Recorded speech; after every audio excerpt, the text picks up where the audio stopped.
오빤 강남스타일 강남스타일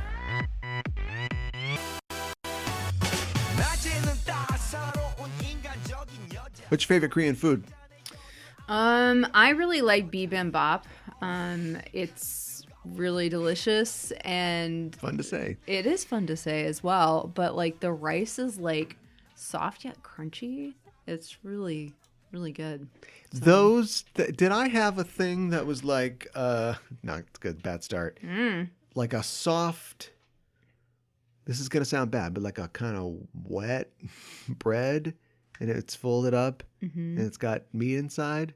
Was that Korean? Probably. I don't know. Actually, that sounds like that's Chinese. Yeah, I know. I like kimchi. Like, what do you want? Yeah. What do you want from me? I like Korean barbecue. Kimchi is great. Korean barbecue is great. Yeah, that's all that I really know. I wish I knew Korea. more Korean food. Why don't we know more about Korea? Great question. Why doesn't anybody know more about Korea in America? Are we That's probably on purpose. hiding something?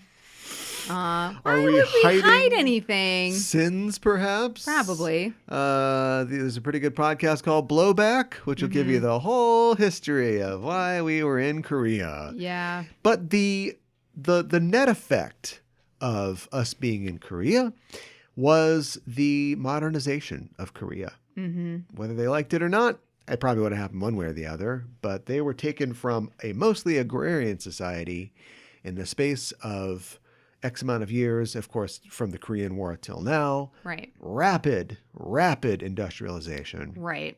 To the point where you go from, I'm working in the fields to, gotta get these emails answered, Right. just like the modern life. Yes, exactly. And that has influenced, in a lot of ways, their art and their for cinema. Yeah. And a lot of their cinema is kind of about that. A big hit a couple years ago was a movie called Parasite, Yep. which was all about the class divisions that have arisen in Korea Yes. that resemble in a lot of ways the ones that you see in the West. Only maybe more. Yeah, right. And so, like I said, a lot of their art revolves around that. And a lot of the work of Park Chan-wook revolves around that. He is a Korean director. He is one of my favorite directors. We've talked about him before on the show. Yes. He's got a new film that's out recently, and it's called Decision to Leave. Yes. And we'll be talking about it today on this podcast, the Just Enough Trope podcast. I'm your host, Caliban, joined as always by my co-host. Hi, I'm Mika and Hana. And we're here to not report the news. We do that No. on our Twitch channel. Yes. 6 p.m. on Sunday nights, Central Time, we go live to talk about all the news that's fit to cast in the world of nerdy entertainment.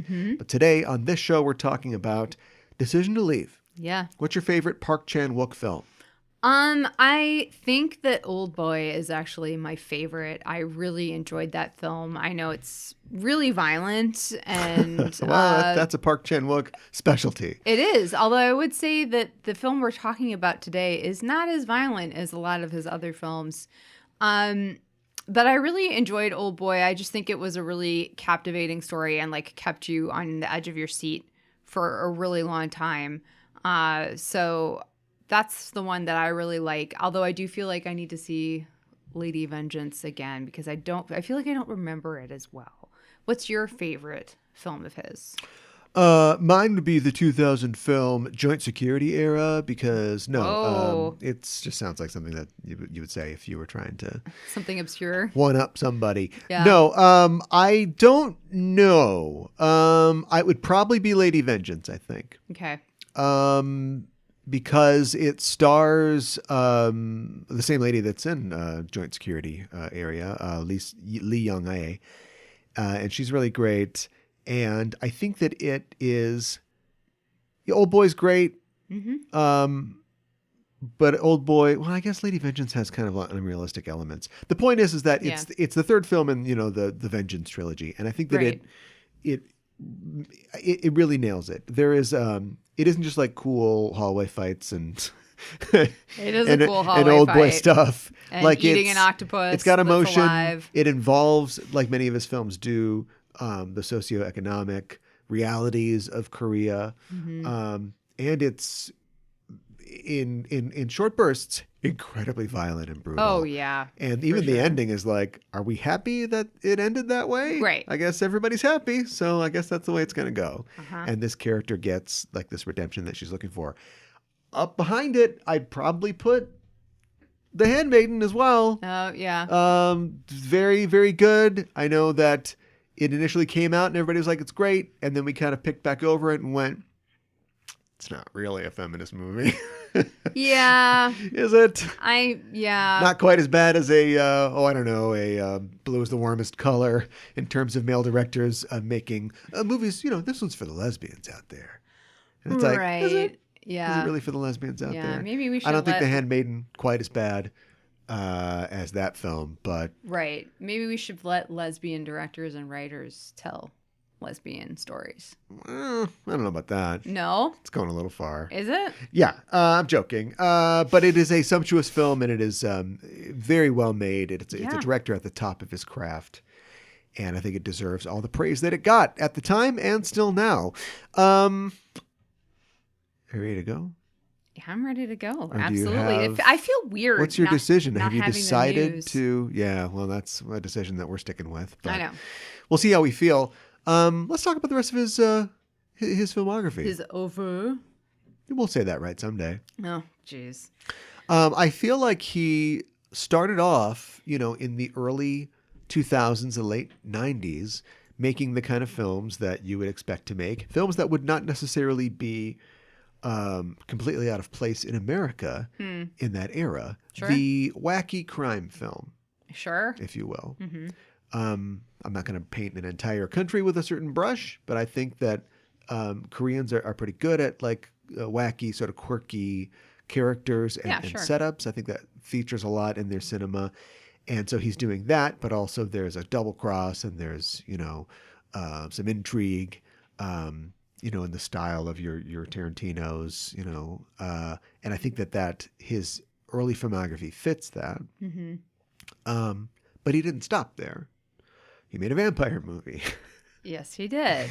called Thirst, which is also pretty high up for me on his filmography. I really like that movie. It is really weird and it is really depressing.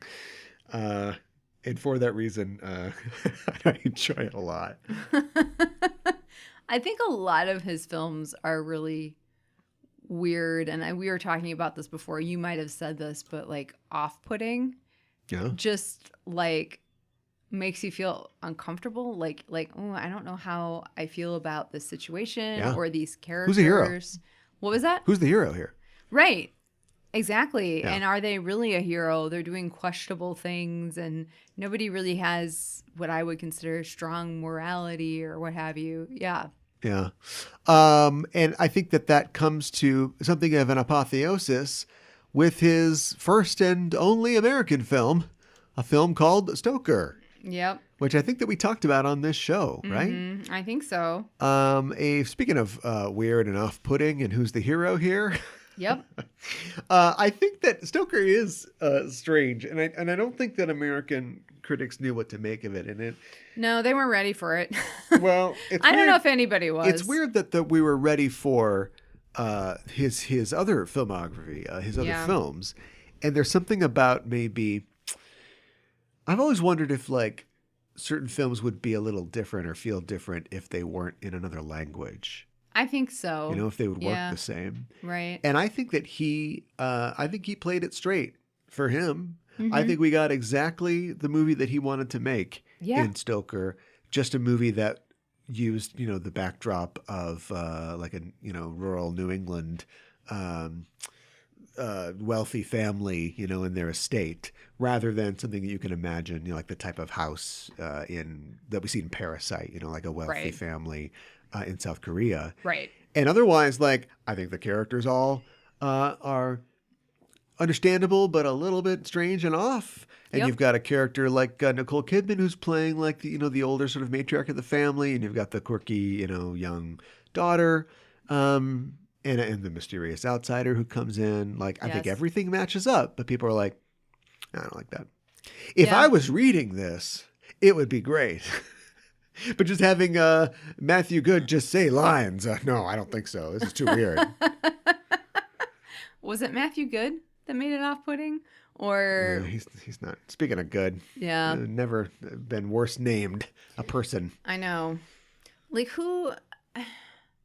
I don't know. Because like, Nicole Kidman, she's always kidding, man. oh my god, It's perfect. Matthew Good, I don't know. I don't know. I just feel like if a couple of things had been tweaked and Stoker, it would have gone over better. You know? I think it's pretty much good the way it is.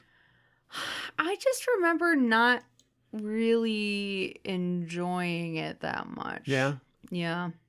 I remember being. I don't want to ruin anything, so like you know, Right. there's kind of a twist at the end, and I remember that being off-putting, like whoa, okay. But I think that it was earned. I think the entire movie kind of leads up to that. You know, it is a story of female empowerment, and not that female empowerment is bad, but sometimes bad Right. people can be empowered. Well, that's absolutely true. And so it is very much like, oh boy, I guess that's our end. But I didn't feel like it was not fitting for the Okay. for the story that far. Sure. And here's something else I haven't seen. He did one other English language thing for, I believe, BBC One. He did a Oh. miniseries called Little Drummer Girl, based on the John le Carré novel, starring Michael Shannon. Florence Really? Pugh is in it, if anybody cares about that. Oh. And Charles Dance, because he just has to show up in all these things. He's contractually And I love obligated. Jean le Carré, and I like Park Chan-wook, so I'm going to have to hunt that down. Yeah. And I love Michael sounds Shannon. interesting. Yeah. So it looks like he took a break from films from 2016 to 2022, and The Little Drummer Girl came out in 2018. He produced, but didn't direct Snowpiercer. And that's good, Yeah. because Snowpiercer's bad. right. It looks like he was. And Bong Joon-ho, who I know is like the Oscar-winning Parasite, Yeah. is a pale reflection, in my opinion, of Yeah. Park Chan-wook. I would agree with that. But it looks He's like. the Tony Scott to, yeah, I said it, to Ridley Scott. Although not Ridley Scott now. Right. I mean, it looks like he also executive produced the TV show for Snowpiercer. Yeah. Well, you get paid off of that. I guess. It's 20 episodes. What do you want? So let's talk about this film, because that's what we're supposed to be talking Yes. about. And that's what we're here for. This film is called Decision to Leave. Yes. Can you give us a synopsis? I know you can't. Give us just a log line. And we'll talk basically in a spoiler way about the entire film, because there's just no way to. Yeah. I don't think there's any way to. Well, hold I'm back. gonna spoil it right off the bat. Do you want me to do that? All right. So anyway, here's my recommendation. Yeah, go see it. Okay. All right. Here is my log line. You ready? Okay. This film takes place in Korea. A detective falls in love with a prime murder suspect in an investigation that he's doing, and he begins to suspect her of other murders as well. No, if we're going to spoil, you can just say whatever you want. You can go through the whole thing. Oh, you want me to go through the whole thing? Okay, you want me to say more than that? Some weirdo is going to listen to this and go, yeah, I'm not going to read a movie. Go ahead and tell me what happens. Okay, so So we're here to service that person. all right. I'm bad with names, so I'm just gonna say I think we get a pass on the names. okay. So at the beginning of the film, they're investigating a death of a man who fell off of a mountain, and they Well, at the beginning of the film, we're introduced to the our police detective, who's the who protagonist, is he's investigating all kinds of crimes. right? But they go to this the scene of this crime of this guy or death of this guy who fell off the mountain, and at first they don't know if he just fell, if it's a suicide, if somebody murdered him. They don't really know. Well, they're murder police, so they're investigating a murder. Yeah, exactly. They bring his much younger wife in, who we find out is an immigrant from China. they begin to suspect her because she is, in their opinion, not showing many signs of grief. And during the interrogation, it appears that she laughed at one point. And I guess they also suspect her because she has a single scratch on her hand, but then she also has bruising on her stomach and scratch marks on her legs. So they're not really quite sure if her story completely matches up. And he begins... Don't worry, it won't. Yeah. The detective begins sort of like, I don't know if it's like stalking her or just kind of like doing a stakeout in front of her home, and then like he's spying on her with his binoculars and just trying to follow everything that she's doing. And then he's like recording everything on his watch, if you will, like all the things that she's doing, like she's having ice cream for dinner again and stuff like that. And she doesn't really seem to be doing anything strange. And he's also following up on her work. Like she takes care of, she's a caregiver, an in-home caregiver for the elderly. Yeah. She talks to herself sometimes, but it's in Chinese, so he doesn't necessarily know what it means. Yeah, right. He has to like Google Translate later or something like that. But they begin spending a lot of time with each other. They find... You forgot to mention that he's married. He's married, and he's only his wife... Possibly unhappily. Yeah, his wife lives in another city because she works at a nuclear power plant there, and for some reason he is stationed somewhere else. Yeah, but they don't live... They don't live separately. He just has like a pied-à-terre. I understand that. Right, but yeah, certain reviewers don't seem to understand No, that. I understand that. I understand that you understand it. And I understand that you also report things that other people say. I criticize what that person says, and you think I'm criticizing you. I'm not. I'm just saying people don't understand this situation here. It's not like they're separated. They're and not they're married. separated. Otherwise, That's the not what movie I wouldn't meant. work at all, because the whole movie is about, if we ever get there, his relationship with his wife. But he doesn't see her very often. He sees her like once a week, and I don't know if it's just over the weekend. We don't know what the length of that is, but so he begins to, over investigating this murder suspect, he begins to kind of fall for her. And he feels like a kind of kinship with her, that like they seem to really get along. Also, he suffers from insomnia, and she kind of helps him fall asleep. So that makes him fall for her even more. Now, at this point, she's been cleared of the murder. Because they find a suicide note. So they think, okay, this guy killed himself. And also the person who... We're doing this for us, by the way. Yeah, I know. Because we're not 100% sure what happens in this I know. film. And then, like, I think also the elderly person who she was looking after that day is like, oh, she was here with me. Then we come out to find out later that that person has no idea what day of the week it is because they have dementia. So they don't know if So since we're taking apart her alibi, let's just go ahead and say she did it. She totally did it. She totally did. But they kind of fall in love with each other. They go to a temple together. They spend time with each other. He cooks for her. And it isn't until he goes, wait a minute, I think she did it. Mm-hmm. But I've already allowed her to destroy all of the recordings that I made when I was And the investigating her. evidence. And the pictures that she took. The photographs. I think she's using me. And it's like, don't you have other copies of the photographs? Yeah, aren't they digital? Yeah. So the movie should be sponsored by Apple. Yeah. So he eventually figures out that and I'm not sure why this is important other than it gives him the evidence that he needs. But she and the lady that she takes care of on Mondays have the same phone. Yeah. I don't know why it's important that they swap phones. Because she swapped phones so he wouldn't see that she had X amount of steps on Monday. But he never checked her phone for steps. She only checked Grandma's phone for steps. Well, all maybe she did was just put evidence into Grandma's phone. And so she does take a call when she's on the mountain, but on Grandma's phone. So she'd also be calling from or being receiving at another number. So why do they switch phones? I don't understand that part. But the point is that for some reason she switches phones. And at this point, nobody's so she tracking. would have an alibi. But the lady gives it. Nobody's tracking her phone at this point. Later on, they introduce the idea that somebody can track her phone. And that's in the second half of the movie, not the first half. I know. So I don't understand that.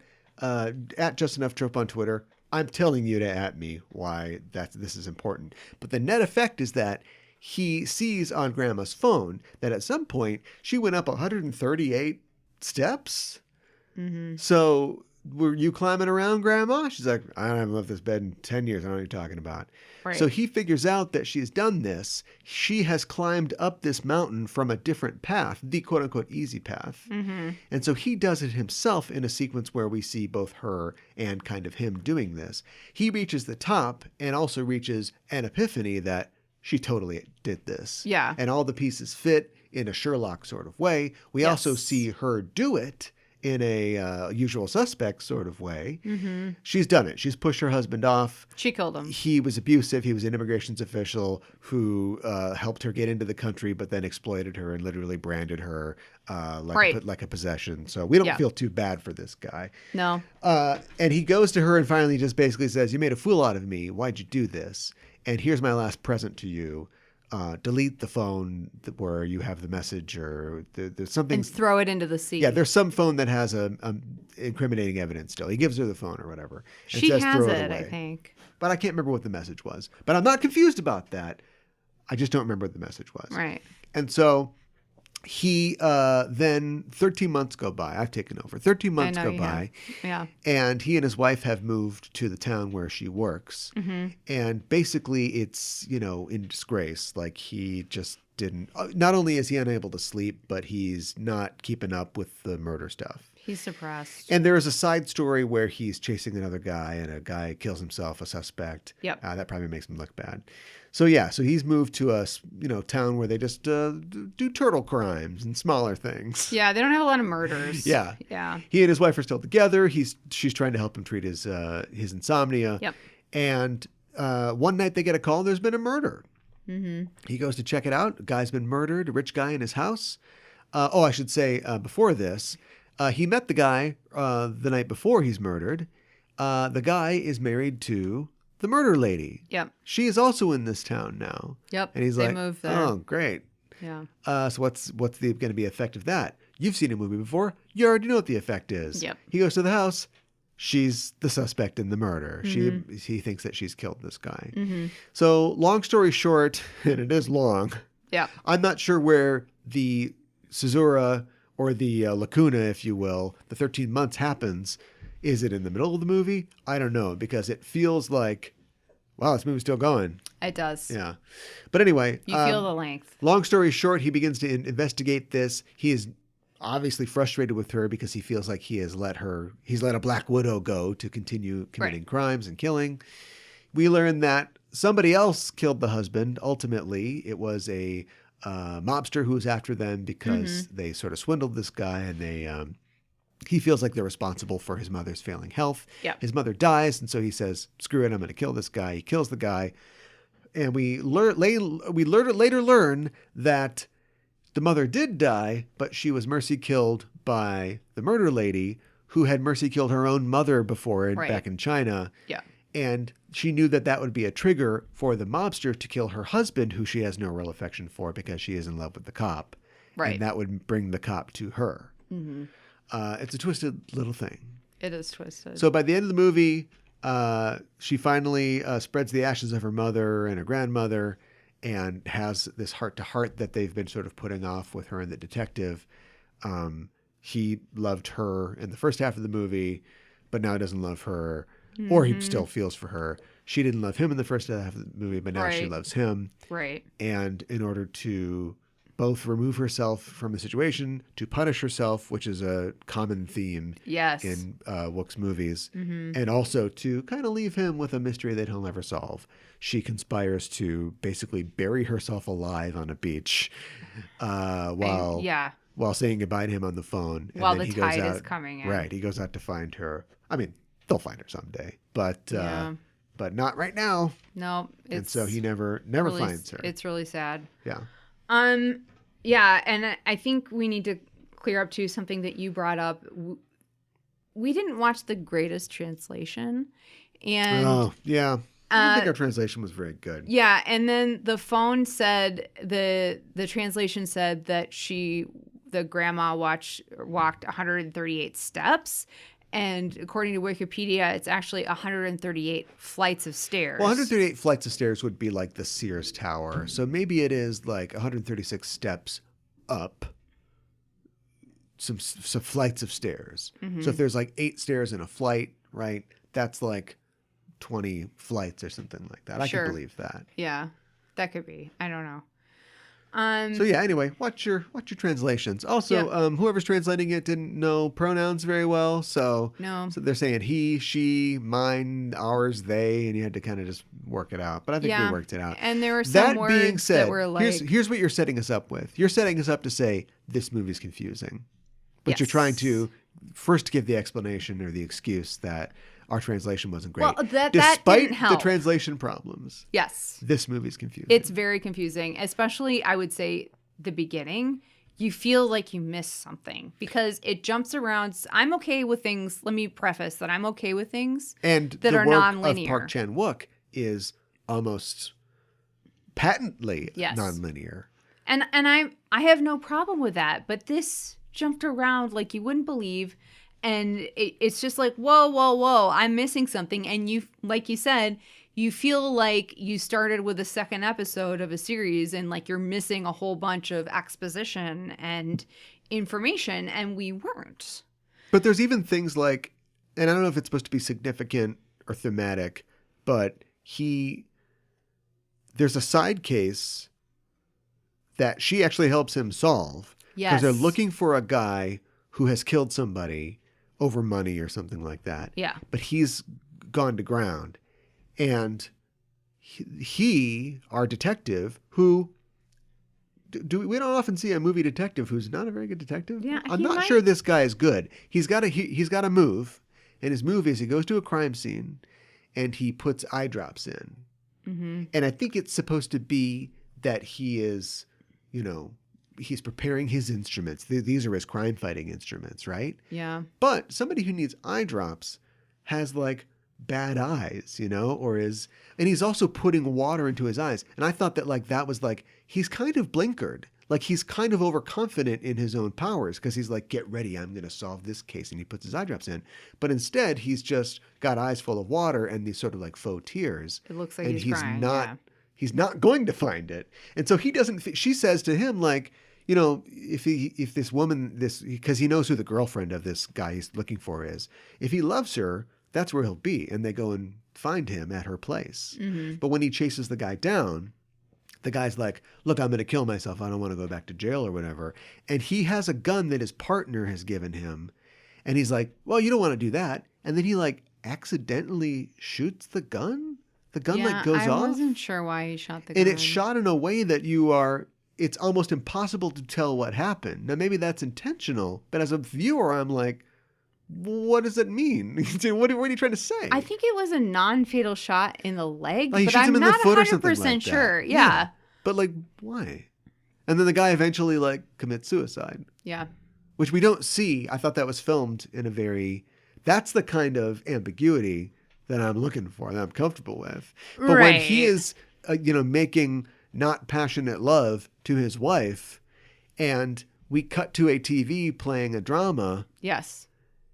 Which is her house, which we have never seen before. The murder lady's house. But he's looking off camera as if she's in the same room. Yeah. These are all difficult things to assimilate. You know what I mean?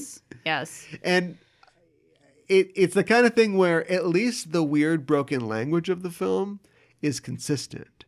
Mm. So when he does something like that an hour in, you're like, okay, I think I kind of get what's going on. Right. But when you first start watching, you're like, I don't have any idea what's going on here. Yes. Yeah. And I don't feel like his movies are like that. No, I You feel know, when like Odesu is locked in the Old Boy, your favorite movie, starts with like him just yelling at a guy in a police station because he's drunk. Yeah, I know. And then he shows up in a hotel room, and then we can't kind of keep going back to the hotel room over the course of the film, and you start to understand where we are. But it makes sense. Yeah, it does. You know, and you're not like taken out of it because you're like, I'm confused and I'm not following this film. Yeah. And I feel like it doesn't happen often that I don't understand what's going on or I can't follow something. And you just, as a viewer, when you feel that way, you feel like you're stupid. And you don't want your viewers to feel like they're stupid. Oh, I love feeling stupid. Do you? Yeah. No, you don't. Something that I was thinking about watching it was that like I like his style. Yeah. But I don't think that he has a particularly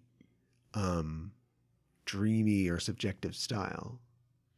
Yeah. I would compare him. Hold on, look out, everybody. I would actually compare this. This is Hitchcock all the way through. Yeah, right. And I think maybe this is my theory. This is just like something I'm throwing out callously.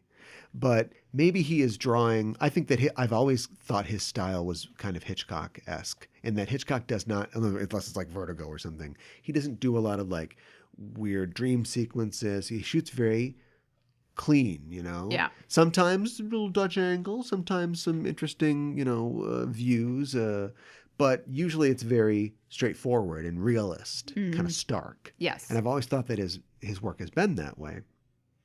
And every element of this, it's almost like Park Chan-wook took that time off that you said and just watched 47 DVDs of American cop shows. Yeah. And then went, I could do this. It screams American Procedural. Yeah. But the whole movie is like Vertigo. You know, the whole movie is very Hitchcocky. You know, he's this kind of guy we want to follow, but is flawed and doesn't know what's going on. And he's chasing this woman farther and farther down this rabbit hole. And he's questioning his own morality. Yeah, it's very Hitchcocky. And so, if that's a term, but I think that his realist style works against the kind of dreamy sequences that he's setting up. Or I think you were saying Sherlock before. It reminds me of Sherlock. Because he'll do a thing where he's looking through the binoculars at her through a window in the voyeur shot. Then we go to her eating ice cream and he's sitting at the table next to her. Like it's his mind palace. Yeah. Which is a totally valid thing to do. But it's so far outside of the normal, very straightforward, clean way that he shoots it. This is a guy whose most famous scene is a 2D hall fight. I know. Is a fight between one guy and 12 guys that could be this swirling melee, and instead it's just made into like a video game where it's like, I don't want to do any of the cuts, so here's the thing. You know what I mean? It's not confusing at all. We know exactly what's happening. Yeah. But now he wants to do a thing where it's like, I imagined myself climbing the mountain, but I was her, but also I'm there, and it's just like, what? Yeah, right. Yeah. I think I said this to you before we were recording too, that like the majority of his other films, the protagonists are criminals or murderers, and that's who we're following. But in this film, we're following the detective, so it's like a different take on it. But I also feel like, I don't know if I would include Stoker in this or not, but like I feel like there are elements of this that feel very Korean, but our vast majority of this feels very Western to me. Yeah. Like you said, the procedurals that we have in America. Those elements. Mm-hmm. I would say though that I think more than ever, the social commentary, the South Korean social commentary is on display here, because she, the killer lady, played by Tong Wei, who I want to see more of her movies because she's so good. She's really good. And I don't know if she speaks Korean. I don't know how it worked on set, but she's Chinese. Yeah. But she is a Chinese immigrant with a Korean father. So her grandfather. So her grandfather, and again, this reaches right back into the history of Korea, like we were talking about, was a resistance fighter against like the Chinese at that time, and was like a hero. Yes. And this mountain that she wants to go to is like named for her grandmother or something like that. And so, her family ends up in China, and then she re-immigrates to Korea. Yeah. And so she is somebody who is a victim of her husband because of her lowered status as an immigrant. She basically, this guy can do whatever he wants to her. Then later, she ends up with this other guy who is a TV host and wants to be an investment banker, and they're trying to live this Gangnam style kind of life. They're living in a penthouse, but he can't really afford it, and so he's trying to make all these deals, and he even meets the detective and his wife, and he's like, "Hey, you guys got any money trouble? You just come to me." Well, and it seems like he's doing a lot of fishy things with his money, not necessarily. Well, they're at a fish market, so there you go. There you go. He's a genius. Yeah, not necessarily laundering it, but just taking a lot of people's money and investing it in other things. Yeah, I'd have to imagine that, they're still kind of working that stuff. They're kind of on fast forward, but they're probably working that out. There's probably scams that you can do in South Korea that wouldn't even fly here anymore in America. And so I just thought that was really interesting. Also, the idea that it's still a country of these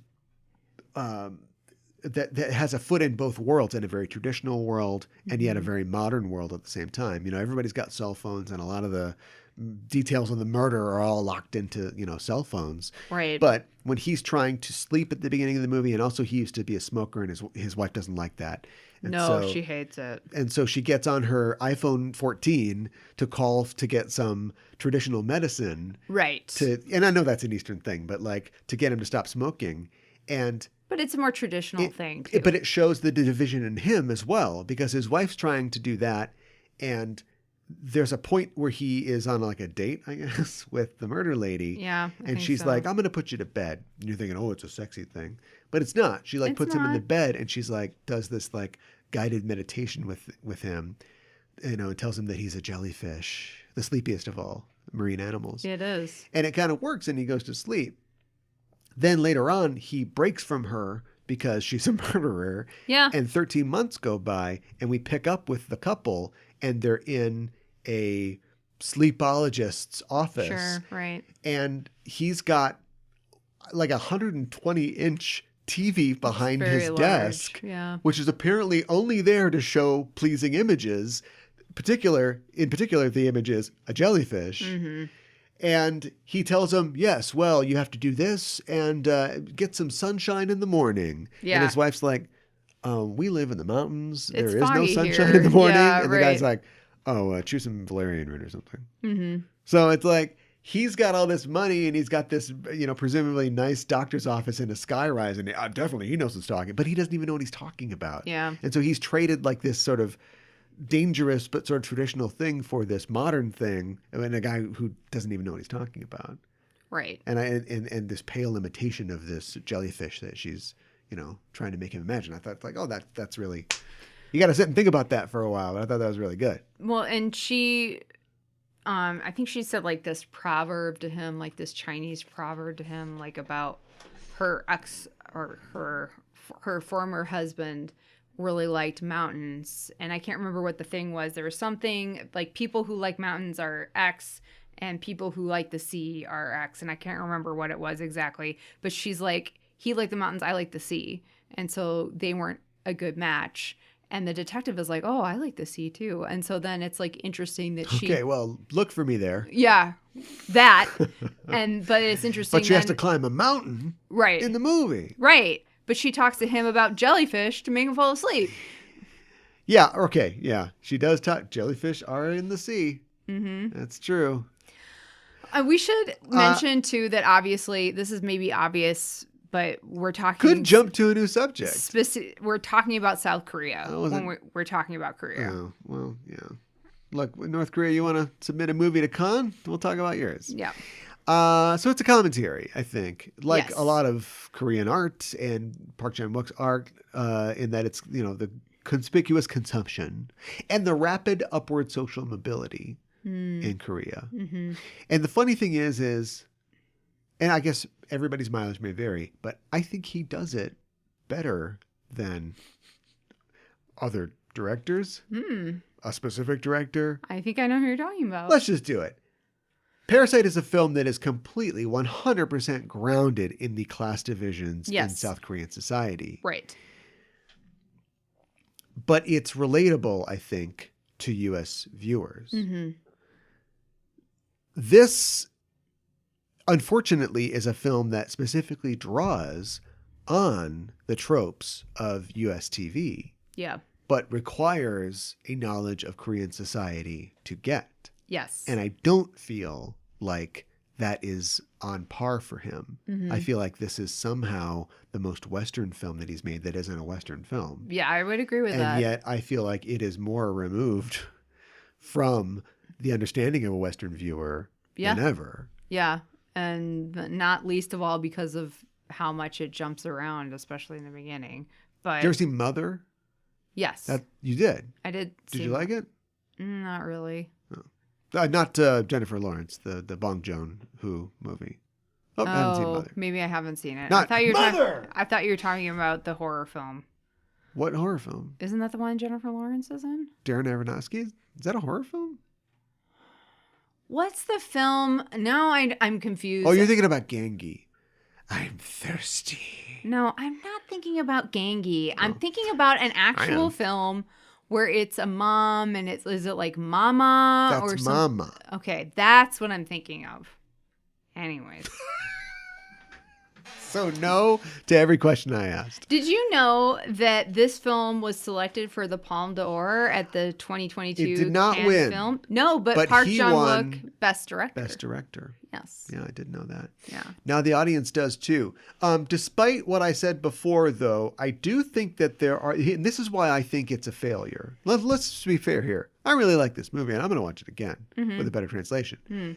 But I think it's not a full success because he is trying to do more detached from reality, subjective camera work to tell the story and to communicate characters' mind states.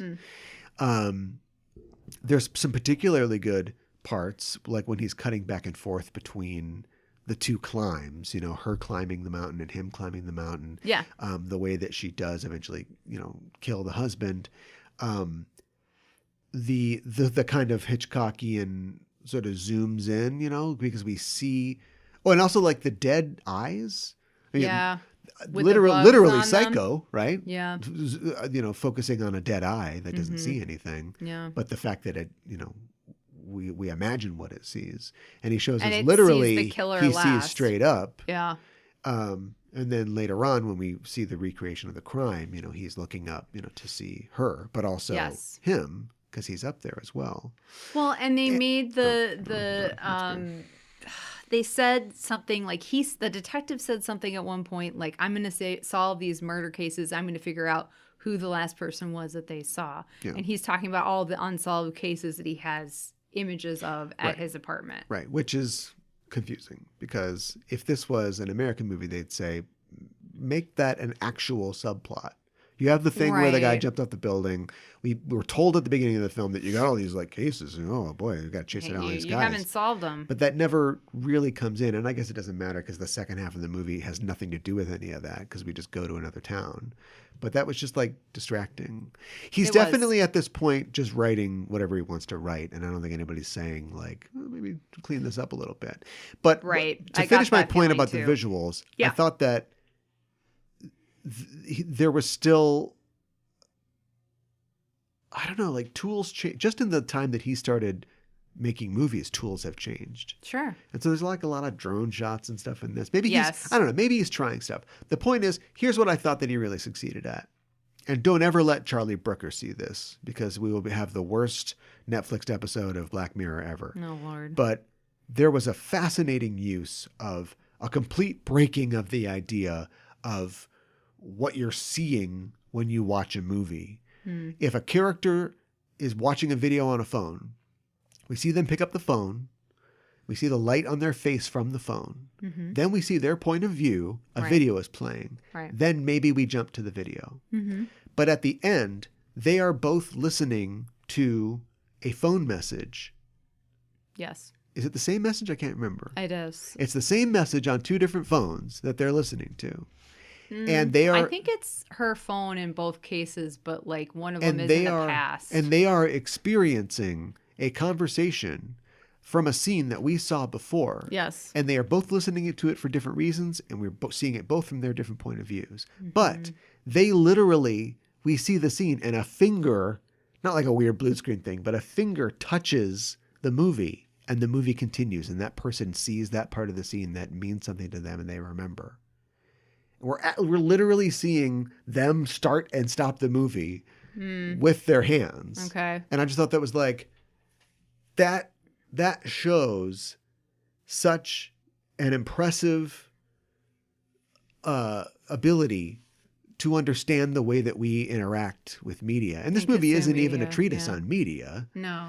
I wouldn't say so, although you do see a lot of the recording on your phone. We all know the thing about like, oh, my wife's dead, but I listened to the last answering missing message and it's about buying coffee. But to me, that's blah, blah, blah. This is kind of like that. Yeah. But he is making that literal in the way that we, and that ties in right back to the idea of, I say Gangnam Style because it's a dumb song, but the importance of like this new technology and the new way that we communicate and the way that like South Korea has been thrust into that, I don't know.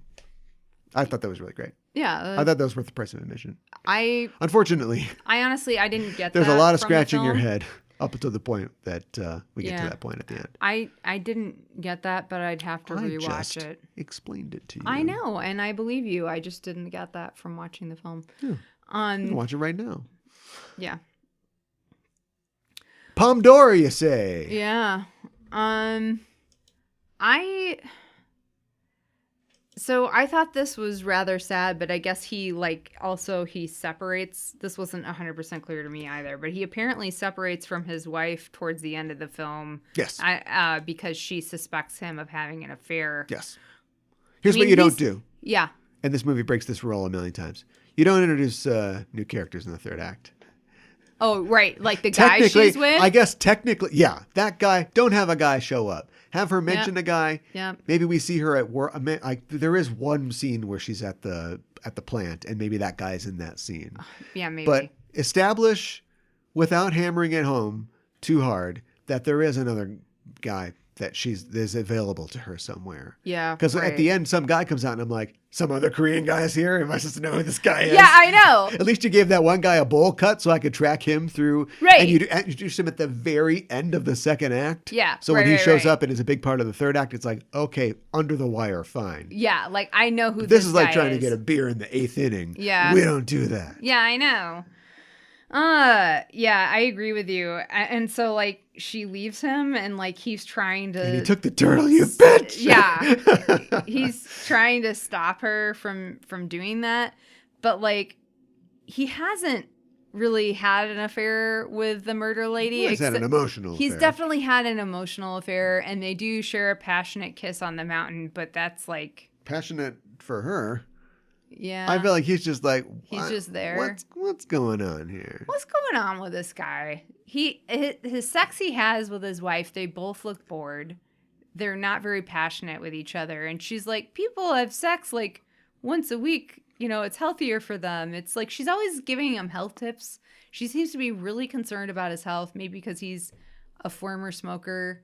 And she, harps on him about that. But we don't actually know that much about his wife. Besides that, they don't really seem to have much of a connection anymore. This character will be played by Parker Posey in the American remake. Yeah, right. I don't know. I just feel like I enjoyed this movie, but I wanted to like it more than I did. And I did feel like it was, like you said, like kind of Hitchcockian. I don't know how they got this image, but there's a photo of her the day of the murder or something like that, like with her arm in a certain position and like by the sea. Her penthouse is by the sea, and they can't figure out what she's doing. They figure out she's thrown a phone into the sea, and then they figure out they go and they recover it, and they play the messages from it, and it's her husband who is just murdered's phone. Yeah. and they figure out that she was throwing something in the sea because they repeated the exact same movement and everything.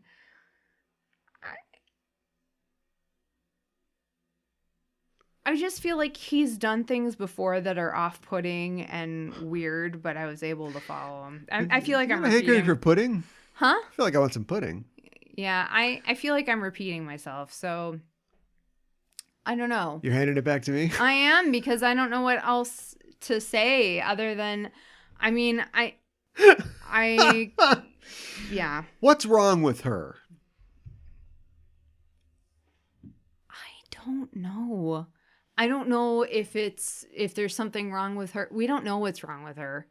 She feels like she's broken somehow, I think. I think she feels like she's compelled to punish herself in certain ways or to... Did she make those scratches on her legs? She says she did. Yeah. She says she hurt herself on purpose to prove a point or something to her husband. I don't know. We don't really know what we can get from her. I mean, obviously her She's an life has unreliable been narrator. hard. She, Right. was an immigrant even in China. And so her family, that didn't go well and they moved over here. There was like 47 people or something on the boat or something, and they all died except for her or something like that. No, I think they were all deported except for Oh, they're all deported. Okay. Yeah. Well, that's okay. It's better. Yeah. And like, because she was kept as a love slave basically by the immigration guy. well, but So she she was has abused a by Korean, him. a Korean tie. Yeah. Before she left China, she killed her mother. Like, look, Yes. it's tough. I understand Yeah. that it's been tough. Yeah. But there is something about her, and I don't know if it's because she can't communicate all the way, ironically, in Korean for us. There's that thing of, and again, I think this is another just intrusion of technology into our lives. But there's the thing where when she has to talk really fast, she just talks Chinese into the phone, and then a man's voice, says her words in Korean out of the phone. Mm-hmm. But just in trying to figure out, like, what's quote unquote wrong with this person. I don't know. Maybe it's just not that it's cut and dried.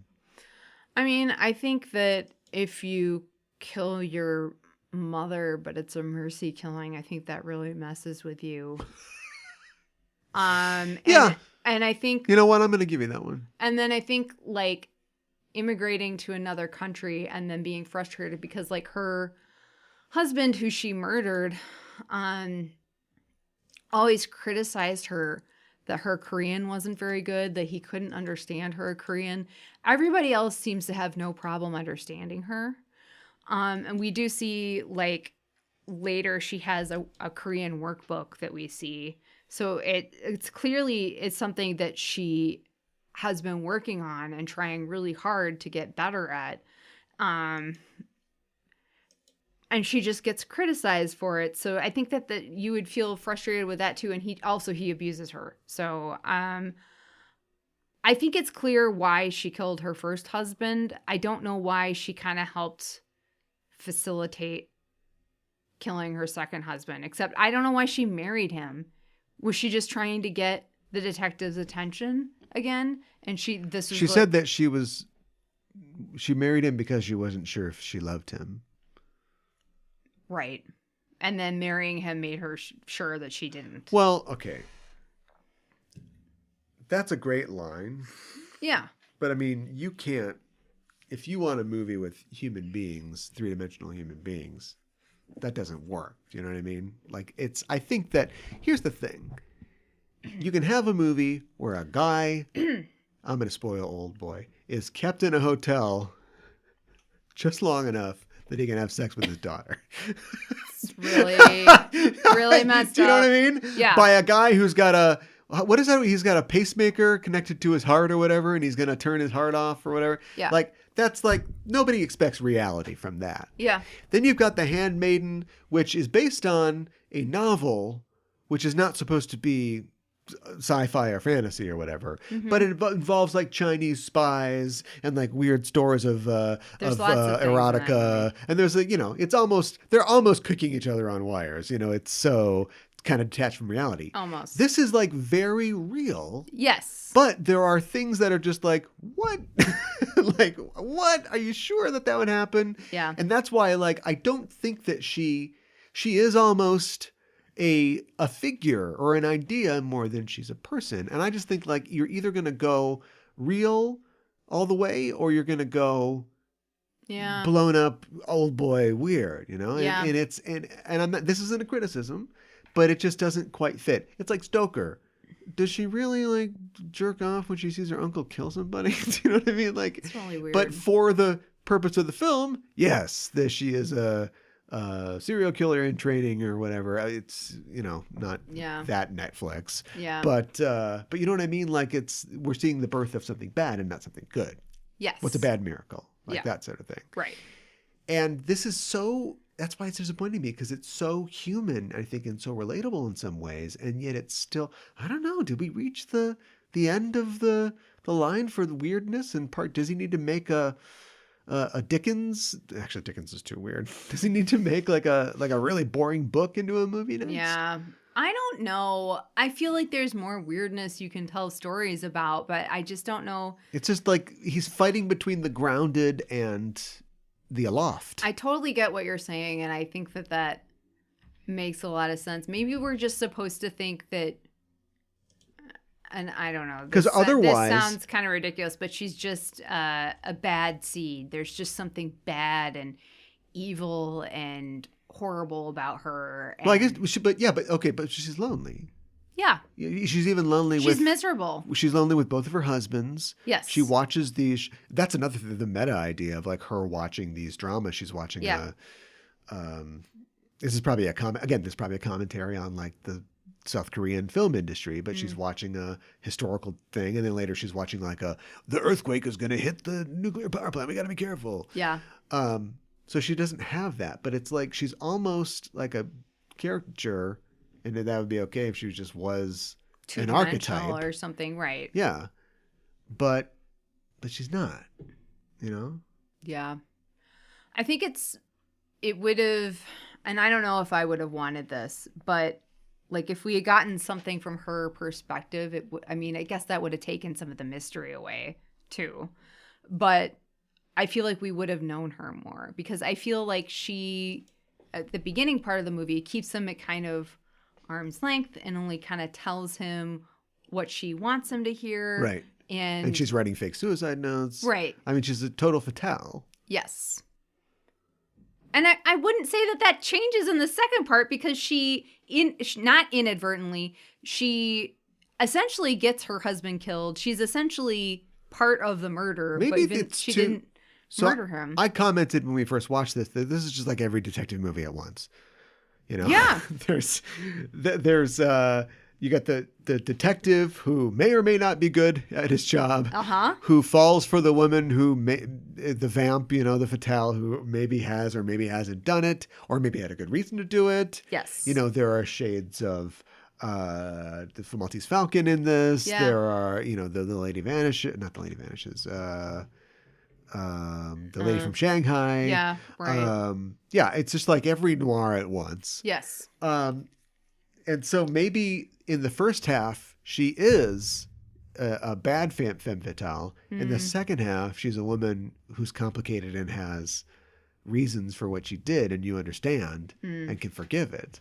It's almost like... And she's a tragic character. It's almost like two movies in one. It's almost like we're watching the second half of a movie and staying for the second in a feature and then leaving in the middle of the second movie. Right. It kind of feels that way. Huh. How do you think he feels about her when he sees her again? Like he tells her when he leaves that he is, you know... He's done. He's completely shattered. Yeah. And what that means to him and how that translates, I don't know. Yeah. It adds to the artistic ambiguity, watching this in a different language. Mm-hmm. Yeah, I don't know. Because I almost took it like, he's drawing a line in the sand. He doesn't want to have anything to do with her because, like, he doesn't know who he is anymore.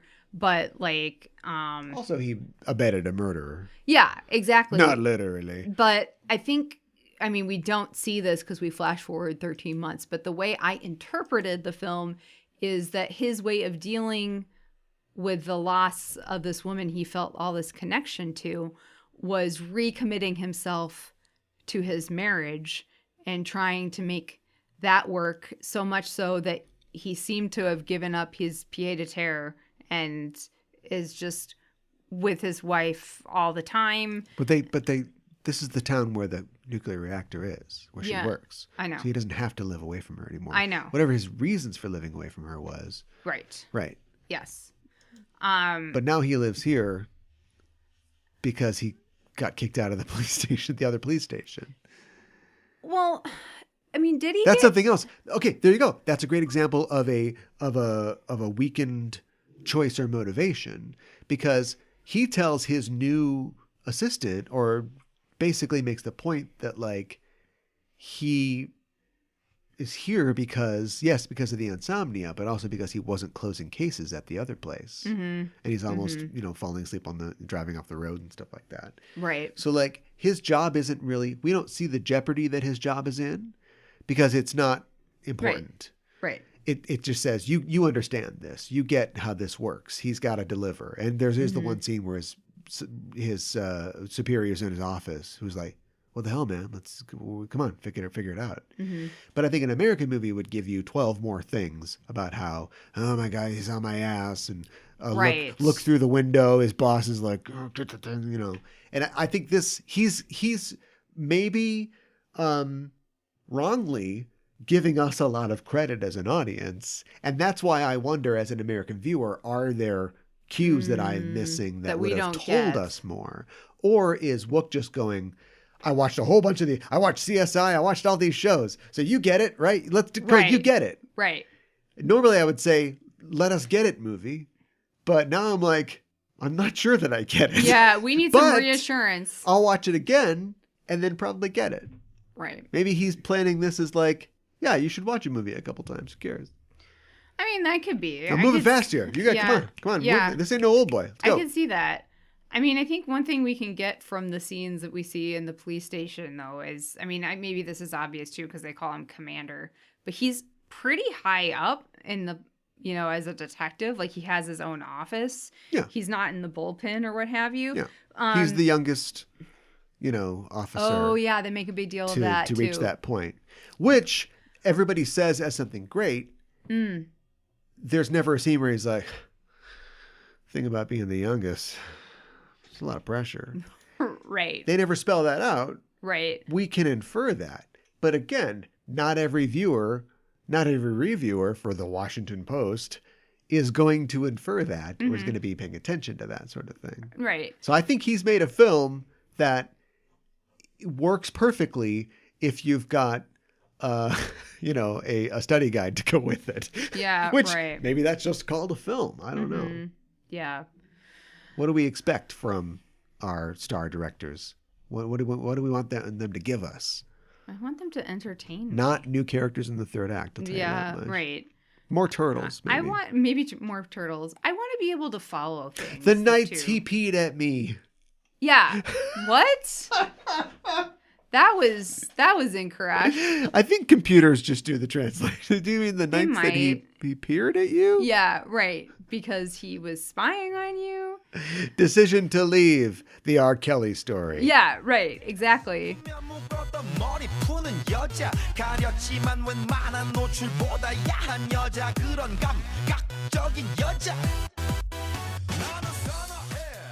All those nights that he peed. I literally was like, that can't be right. Yeah. Oh, delicious corn dog, though. I like that it was a fancy corn dog. Well, that was a statement too, though, right? Because like he had sympathy for I don't her know right who dressed away. the corn dog. Maybe this is just how you get corn dogs in South Korea. In South Korea, it might be. But it also seemed like corn dog, just about the cheapest food you can imagine. Yes. Lowest class. But then it was like, oh, the ketchup Super and mustard fancy. is drizzled on it. Yeah, it's like swirled now, together. If we saw him do that and then present it, and it's like, oh, this is his middle finger to her. Yeah. Again, that would be a thing. Yeah. But we didn't see that. No, but I don't know. Here's the thing. Is he slipping, Or is he going to a place that we can't follow? Is he becoming more powerful than we can possibly imagine or understand? Are you talking about the detective or the director? The director. Okay. The Detrector. Yeah. The Detrector. I don't know. I don't know how to answer you. I don't know the answer to that question. And we'll wait for you to answer it. But we won't get the answer now. Thanks for joining us on the show. If we hadn't said in the last sequence or before we got to this point, the ending of the show, you should watch this movie. Yeah, you should. Absolutely worth it. Mm-hmm. Not his best. No. But I think it adds to the catalog of his conversation with his society and with the audience. Yes. And let's just hope the next one's good. I don't know what he's working on, but I hope the next I look one's forward even to better. it with great interest. Yes, exactly. Turn your interest. Pee on us. Or Lord. peer at us. Oh my God. On social media, Facebook, Twitter, and Instagram. Also, join us on Discord. Tell us, have you seen this film? Yeah. Do you like South Korean films? Mm-hmm. Have you seen a lot of them? Or did you watch Parasite and go, I'm going to watch another one? And go, Yeah. no, I don't know what's going on. Not for me. Yeah. No Ramdom in this one. Oh my God. Let us know on Discord. There's a link in the show notes. You can follow that to join our free Discord and have conversations with us about pop culture topics. Hey, if you like the show, why not subscribe to it? Go to your listening platform of choice, subscribe to the show, give us a rating and a review, because gosh, that really does help us out. It certainly does, yeah. Give us 5 eyes. They're fish eyes. And you touch them. And smell your fingers. And smell your fingers and you go, that's good fish eye. Yeah, that's fresh. Yeah. Is this a Korean thing? I don't know. It might be a cultural thing. I personally don't understand it. I don't know. Yeah. I've accepted that you're maybe going to eat them. Well, of course. You're going to eat the fish eyes, probably. I've accepted that. Yeah. But the touch and the smell, is that like thumping a cantaloupe? That's what I want to know. I don't know. You know what it reminds me of? I can't imagine. I can't possibly imagine. It reminds me of Mulder on the X-Files, like sticking his hand in like evidence and then smelling it. It's like, what Right. are you doing? Yeah. There's green goo on the ground. Yeah. You don't know what the heck that is or He what does left that. it. I think it's the Adrian Toomes, the I swear he does that multiple times. the liver guy. Yeah, I'm sure he does it in that episode. Yeah. And she's like, Mulder, that's bile. And he's like, is there any way I can flick this off my hand without belying my cool exterior? As it eats through his skin, probably. Yeah, probably. Yeah, we don't want any of that. So just give us No. 5 stars. We'd really appreciate that. We'll be back next week to talk about something else. And until we return, I'm your host, Caliban. I'm your co-host, Mikan Hana. Keep the geek fires burning. 오빤 강남스타일